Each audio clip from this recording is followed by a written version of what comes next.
Mga kababayan, ma'am sir, this is Jam, the Filipino channel lang niya pong lingkod. So today is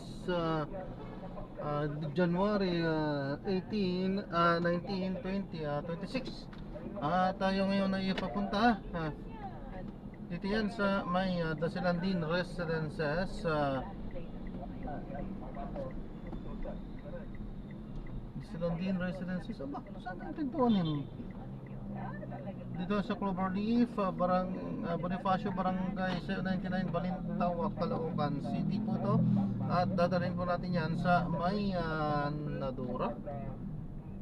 Nadurata Street, Barangay 57, Grace Park West, Caloocan. Okay, so magbabalik po tayo mamayang unti po pag nakuha na po natin sila. Disclaimer lamang po, content po natin ay kalsada at hindi ang passenger. Kaya naman sakasakali po na may marinig kayo mga pangalan ng lugar, pangalan ng tao, pangalan ng organizations, government or private man yan. Tara po, pick up lang po. Pangalan yan, sir? Lorenzo?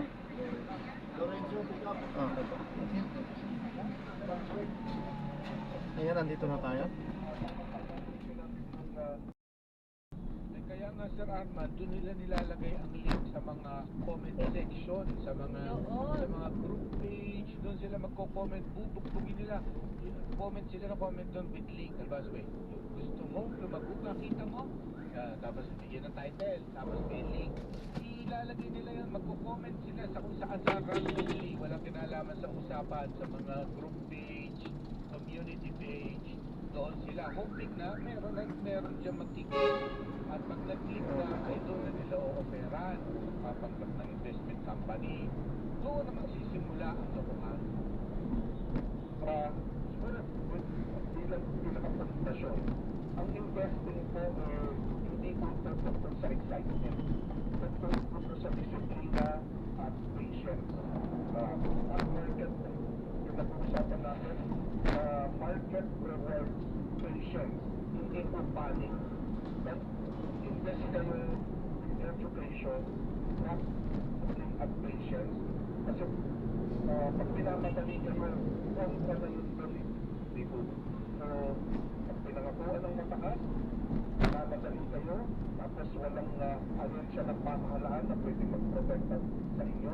Kasi sa international po kami, online, international, kaya walang kinalaman ng Philippine government. Pero baka po kayong magano, huwag yung pumasok kung walang ahensya ng pamahalaan ng protection sa iyo. Ayan, hindi alam niyo na agad. Kasi siyempre, ayun nga sabi ni Sir Arman, yung stock, kikita ka dyan matagalan, hindi yan yung mabilis na diba? bebenta mo agad, kita ka na. Parang ibababat mo talaga, kaya nga sabi nila kung mag-invest ka dyan, yung mga perang natutulog lang sa'yo dyan mo na patulugin, parang gano'n na. So halimbawa, ang mga scammer ay baliktad yan. Ang hinahanap ng mga yan, yung mga nagmamadali ng kita.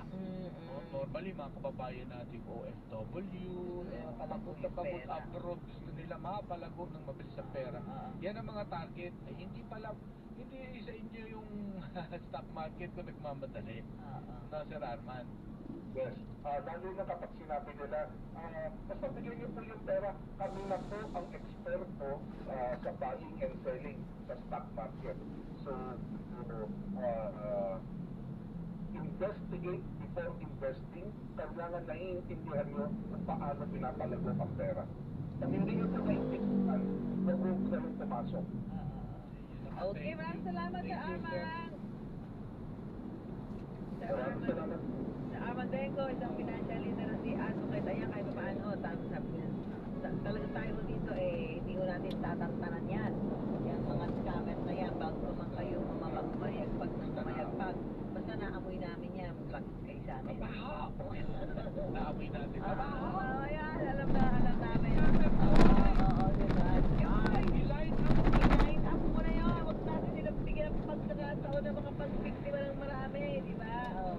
Kasi kawawa naman yung mga nabibiktima Ano mo, talaga nga, totoo sa ano na ito, sa krimen na ito, kawawa rin yung mga Pilipinong napuyasang manloko to, dinala mo sa Myanmar. Kawawa din yung naloko nila. Utusan mo manloko.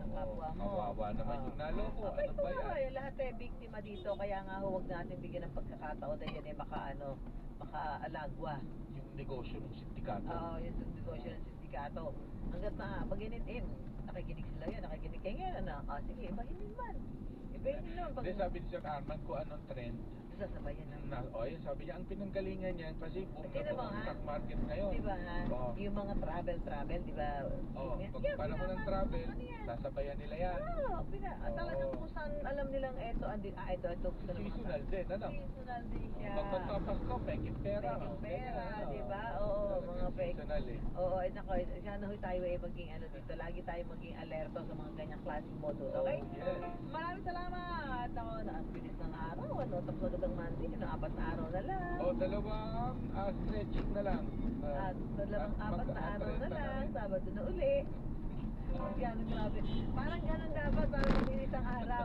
Maraming salamat sa tabayan niyo si Juan de la Peña sa programa. Ano ang sa inyo? At kayo pinakalikas lamang sa tayo Super Kwentuhan with Mark Salazar. At Susan Enriquez. Maraming salamat. Mag-iingat po kayo. Bye-bye. God bless. Bye. Buksan tayo. Super Kwentuhan with Mark and Susan.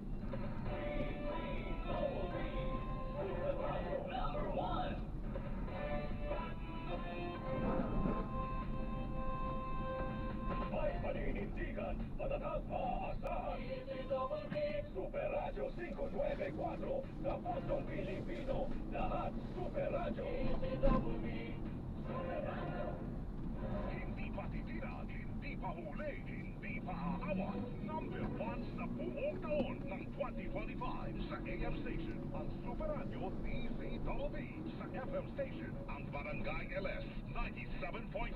Maraming salamat po dahil numero 1 kami sa inyong puso. Super Radio DZWB at Barangay LS 97.1 GMA Radio. Number 1. Pagpabalitang walang kinikilingan, walang pinoprotektahan, walang kasinungalingan, serbisyo totoo lamang. Super Radio DZWB, hindi pa huli, hindi pa tihina. Super Radio DZWB, prime time. Alas 6 hanggang alas 7 ng umaga. Walang humpay na pagbabalita at makikmay sa issue. Meron ng Prado sa Super Radio DZWB. Alas 7 hanggang alas 8 ng umaga. Raksya na naman sa pagbabalita ang tambangan Joel Reyes Abel at Melo Del Prado sa Super Balita sa Umaga. Nationwide. Alas 8 hanggang alas 9 ng umaga. Panatibang pagtalakay sa mga init na balita. Hatid ni na Rowena Salvacion at Joel Reyes Abel sa Saksi sa Double B. At alas 9 hanggang alas 10 ng umaga. Hindi pa aawat ang tambanang Arnold Clavio at Hot ng bayan. Bisyo, tayo ang tulay. Tulong pantugtog para sa hamon ng buhay. Nakikinig, nagmamalasakit, nagseservisyo. Linya Coros. Servisyo agad, serbisyong sagad. Nagseservisyo, Linya Coros. Tuwing umaga, dito lamang sa DCMM Radio Patrol sa Istreta at DCMM Teleradio.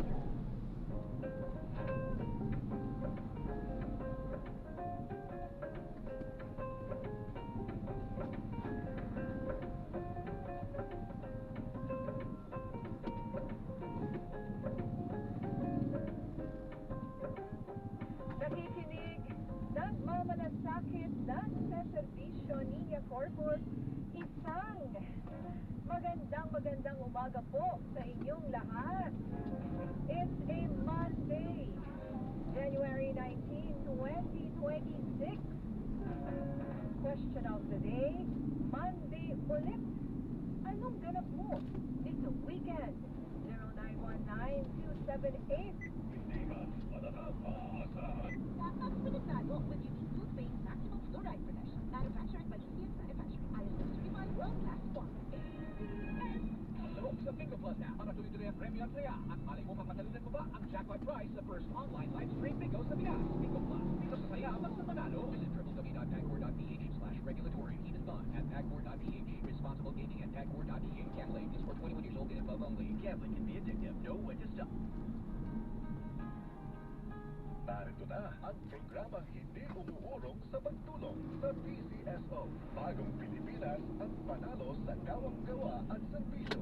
Halina sabay-sabay nating tutukan ang programang handang umalalay at magbigay tulong sa bawat Pilipino. Hatid ay serbisyong publiko mula sa Philippine Charity Sweepstakes Office. Ito ang PCSO. Hindi umuurong sa pagtulong. Ang karamay mo sa bawat laban ng Sino po? buhay. Tutok na tuwing Lunes, alas 11 hanggang alas 11:30 ng umaga. Mapapanood din sa pamamagitan ng Facebook Live, YouTube Kahit Live, 50 na lang. XL at the Signal Channel 309. PCSO. Hindi umuurong sa pagtulong. Thank you. God bless po. Ito ang DCML News 558 kHz. Ay, ayan, so na-drop na natin sila. So maraming salamat po sa panonood. Hanggang sa muli, ingat. God bless. Paalam po.